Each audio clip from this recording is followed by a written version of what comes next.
Many of us saw some showers over the course of the past 24 hours, some places getting more than others. We have more rain in the forecast. I'll be showing Future Track to let you know when you can expect some rain in your neighborhood. And two bills related to EMS services are headed to the governor's desk. How the legislation is working to address funding challenges. Plus, the government shutdown continues. What travelers can do if their flights are impacted by delays. You're watching News 3 now at 5. And thanks for staying with us this evening. We begin with a look at your forecast. More rain is on the way, even a chance of some thunderstorms. Alex is here to tell us when these showers might arrive. Alex? Yeah, we have a couple opportunities for those showers. After a little fog tonight, a couple more showers on Thursday. That best chance for showers. And just as Eric said, a couple of thunderstorms Friday night going on into Saturday. Many of us saw a bit of rainfall over the course of the past 24 hours. Some places picking upwards of approximately a half inch or so in some cases. This is always the stickiest graphic. There we go. Finally, I'll show you here a half inch just north of Madison. Areas up towards Beaver Dam, maybe closing in on estimate on 0.8 of an inch. But notice there are a lot of sparse areas. Unfortunately, areas that really need those drops towards the Wisconsin-Illinois border. Only at 0.2 just south and west of Monroe, and areas near Beloit only 1/10 of an inch. So those areas could certainly use a few more raindrops. Let's take a look and see. Radar 3000 still has a couple of showers near Platteville along Highway 151 down towards Dickeyville. A couple of drops out there, but not heavy precipitation across any area here in southern Wisconsin. Just those few drops in the far southwest part of the state. But there's more rain in the forecast. Got some shower chances on Thursday. Good chances for showers and thunderstorms as we go Friday into Saturday. So when you see me here in about, let's say 12, 13 minutes, we're going to track both those rounds of showers and possible storms Thursday and the next one going on in the weekend. All right, Alex, thank you. Well, after 8 years of hearing about the challenges facing the EMS industry in the state of Wisconsin, two funding bills using millions set aside in the state budget are heading to Governor Evers' desk. Armand Rahman spoke to a local EMS district chief about what he thinks the bills will help in his department. Armand? Eric, Susan, the bill would use more than $7 million set aside in the state budget to address recruitment, training, and up-to-date tech. It also changes how transport of Medicaid patients work. Right now, EMS providers get little to no reimbursements for the resources they use when treating someone at home on Medicaid. This bill allows them to get the same reimbursement rate as for patients they transport to a hospital. The increase in no transport reimbursements from Medicaid will be phenomenal. The numbers were in that bill, right? That really, it's not even a small number, but it's at least doubling what we get for a no transport fee. Provisions also reimburse EMS providers for crews and training and allow municipalities to use more of their money to help fund EMS districts. Now, the bills also create a pilot live 911 program, new technology that allows dispatchers to connect to a caller via video to better respond, give instructions, and pass information to first responders. Armand, thank you. The Sauk County Sheriff's Office and the Wisconsin DNR are once again asking for the public's help with a local homicide investigation. 5 years ago, John Schmutzer was murdered while hiking alone at Devil's Lake State Park. Recently, investigators learned about a double homicide that happened in July of last year at Devil's Den State Park in Arkansas. A suspect was arrested and charged, and while there is no confirmed connection between the two incidents, investigators are reviewing all information before they can rule it out. If you have any information, you're asked to contact Sauk County Crime Stoppers. Today, oral arguments were heard in the case between the University of Wisconsin here in Madison and the University of Miami, Florida. UW alleging that Miami knowingly convinced one of their football players, Xavier Lucas, to abandon a lucrative NIL contract to play for Miami this season. UW is seeking unspecified monetary damages and a declaration that Miami's conduct constituted tampering. Miami's main argument is that it is mere speculation that there was any contact between its representatives and Mr. Lucas before he decided to transfer. Miami also contends it is mere speculation that Miami was talking to Lucas's mother or Miami-based high school coach. I disagree. Now, lawyers on both sides must come to an agreement on what the limited discovery phase of the lawsuit will look like. Now, if they cannot reach an agreement, By the end of the month, the judge will decide. Today, the Supreme Court heard arguments in a case challenging Louisiana's congressional maps, but the impact could have far-reaching impacts. The NAACP Defense Fund is arguing that Section 2 of the Voting Rights Act is crucial to maintaining black representation in Congress. The Trump administration says the maps, like Louisiana's, are unconstitutional because it relied heavily on race to create black congressional districts. Political experts believe the court's conservative majority may find a middle ground. Political scientists that I've looked at, who I've looked at their studies, say this would be a big boon for Republicans and could potentially lock in a Republican majority in the House of Representatives for years, maybe decades. The Supreme Court isn't expected to deliver a decision until next spring. Well, the Dane County Regional Airport will not show a controversial video from the Homeland Security Secretary Kristi Noem. That message, released to airports around the country, blames Democrats for the shutdown and the impacts on TSA operations. In a statement provided to News 3 Now, the airport says, quote, "There is no video from DHS playing on airport-owned or managed equipment." It goes on to say that the TSA is a tenant of the airport and operates its own signs and messages within their leased space, adding those signs are operated by the TSA and the federal government, not the county or the airport. And as the government shutdown continues, staffing shortages at many airports are leading to some flight delays. Expedia travel experts say passengers should try and book the earliest direct flights to help avoid those delays. And it's important to know your rights as a passenger. You have to be offered accommodations in certain cases. You have to be offered the option to get a refund in certain cases. You have to be offered options on another airline in certain cases. Now, if you do have to rebook your flight because of a delay or cancellation, travel experts say it may be faster to do it online rather than stand in a line to see an agent in person. Today, the Progress Center for Black Women announced its 2026 program priorities. The center is planning to expand its Ambition program to include on-site career and wellness hubs at the Meadowlands apartment and a local shelter. These hubs will help provide job navigation, better access to housing resources, and connections to training.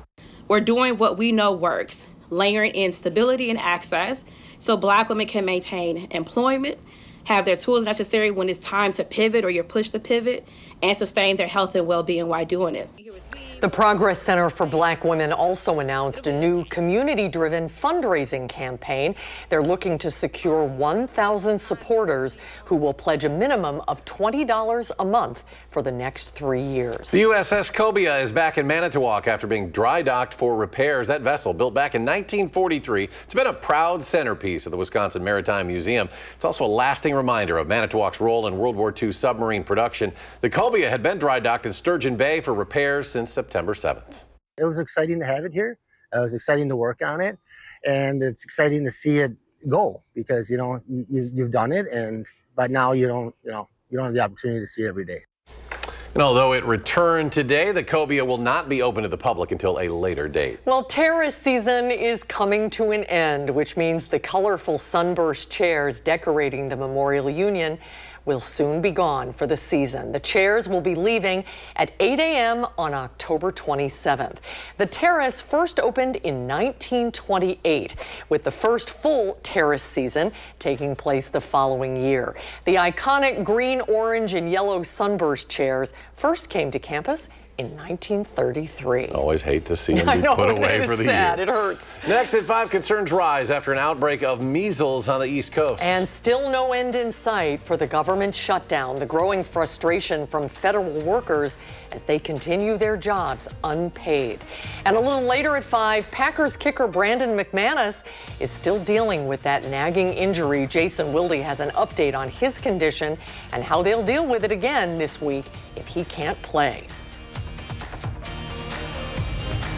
You're watching News 3 Now at 5. Well, it is day 15 of the government shutdown. Thousands of federal workers have only received partial paychecks, and soon there will be no checks at all. And the frustration is growing while the gridlock on a spending bill continues. Erica Brown has the latest from Capitol Hill.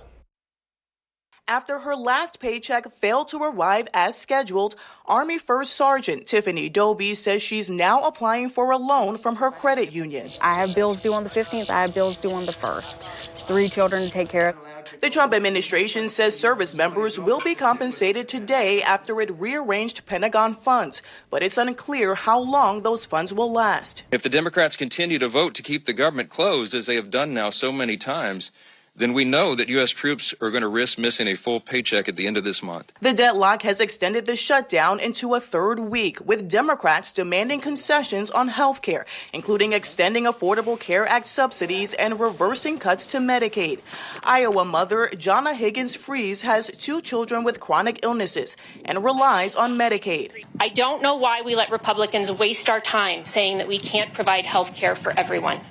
Here on Capitol Hill, some Democrats are also taking aim at the Trump administration's bailout for Argentina and the stalemate over funding. The Trump administration is giving $20 billion to bail out a right-wing wannabe dictator in Argentina. But Republicans are unwilling to spend a dime to provide affordable health care to working-class Americans. The shutdown continues to impact air travel, with some airports reporting delays and cancellations, while air traffic controllers receive only partial pay. It's already a stressful job without having to add on top of it when you're going to get paid. Last week, federal agencies started firing workers as the shutdown continues. Today, a federal judge has ordered an emergency pause to the layoffs. Erica Brown, CBS News, Capitol Hill.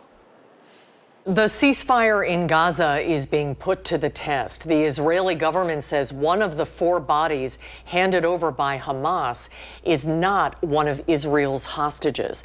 President Trump says phase 2 of his peace plan is underway. That calls for Hamas to disarm and have no role in the future governance of Gaza.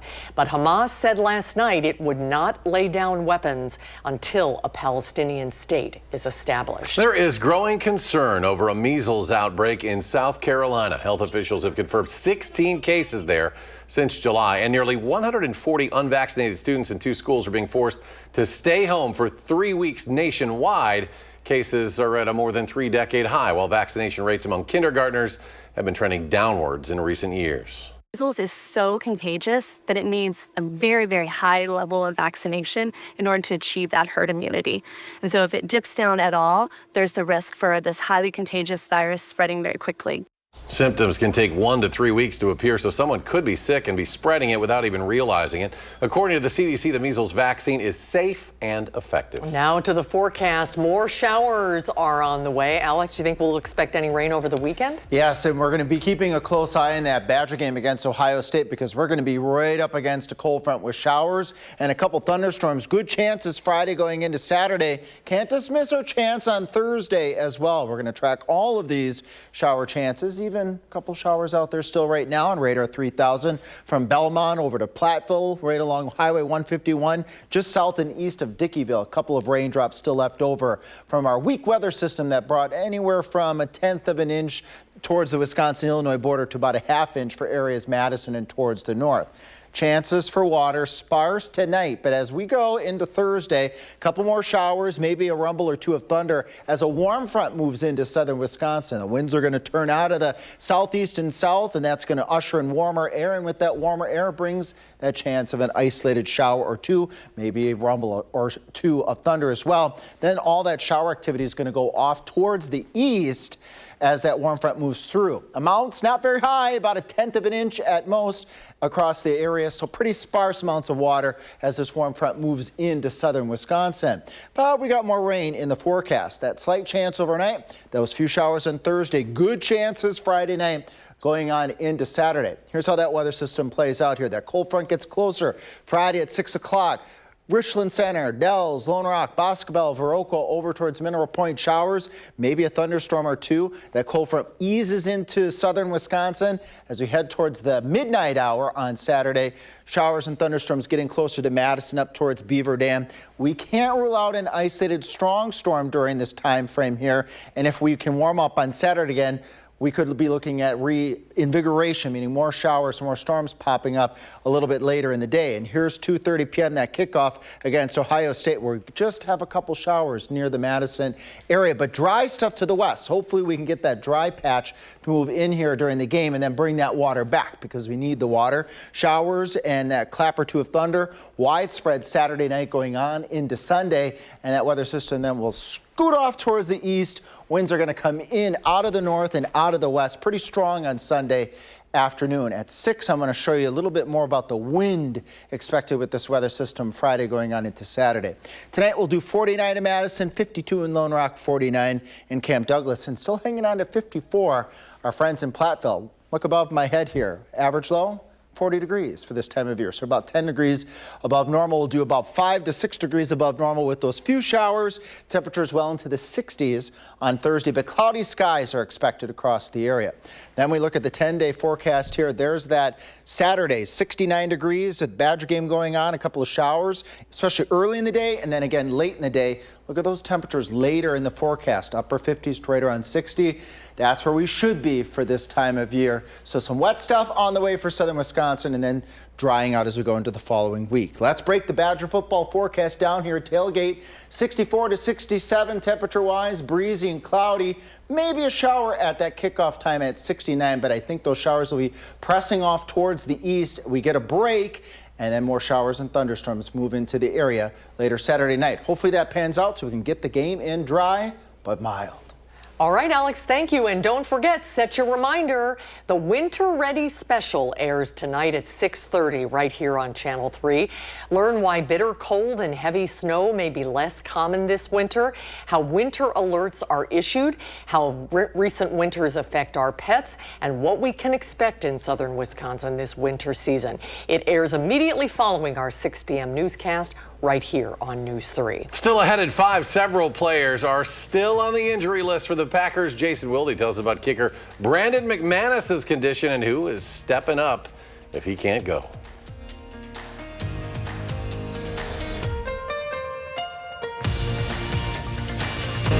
You're watching News 3 Now at 5. Welcome back. There are still a few players not on the practice field for the Packers, and one of them remains kicker Brandon McManus. But as News 3 Now senior Packers writer Jason Wilde tells us, the green and gold have a solid backup. The Packers got back to work today with practice in the aftermath of Sunday's win here at Lambeau Field over the Cincinnati Bengals and in preparation for this Sunday's matchup with the Arizona Cardinals out in the desert. 4 players not practicing for the Packers, but one of them remains kicker Brandon McManus. Now, he suffered a quadriceps injury a week ago today in his right leg, that is his kicking leg, and he ended up being held out of the Bengals game in favor of Lucas Havrisik, who the Packers signed off the street to fill in. Now, Havrisik not only made all 5 of his kicks, but Matt LaFleur gave him a game ball after the game, which he proudly accepted, although he wasn't, as he told me today, particularly thrilled with giving a speech to honor that event. But he was solid as solid could be for a guy who had been out of the league for over a year in terms of kicking in games that counted. If he has to return to that role in Arizona, he said today he is ready. He knows that the expectations are high. Brandon McManus has been very reliable since he arrived here. But if the Packers choose to play it safe, and as Matt LaFleur said, play the long game, they will be probably holding him out against the Cardinals. We'll have full coverage of the Packers kicking situation and everything Packers on our website, channel3000.com, where you can read our Packers coverage for free. And while you're there, make sure you sign up for our Packers newsletter, which delivers our coverage directly to your inbox every single day. In Green Bay at Lambeau Field, Jason Wilde, channel3000.com. Thank you, Jason. As Jason said, Green Bay will hit the road this weekend to take on the Cardinals. Kickoff is set for 3:25. Alex has a final check of your forecast when we come back.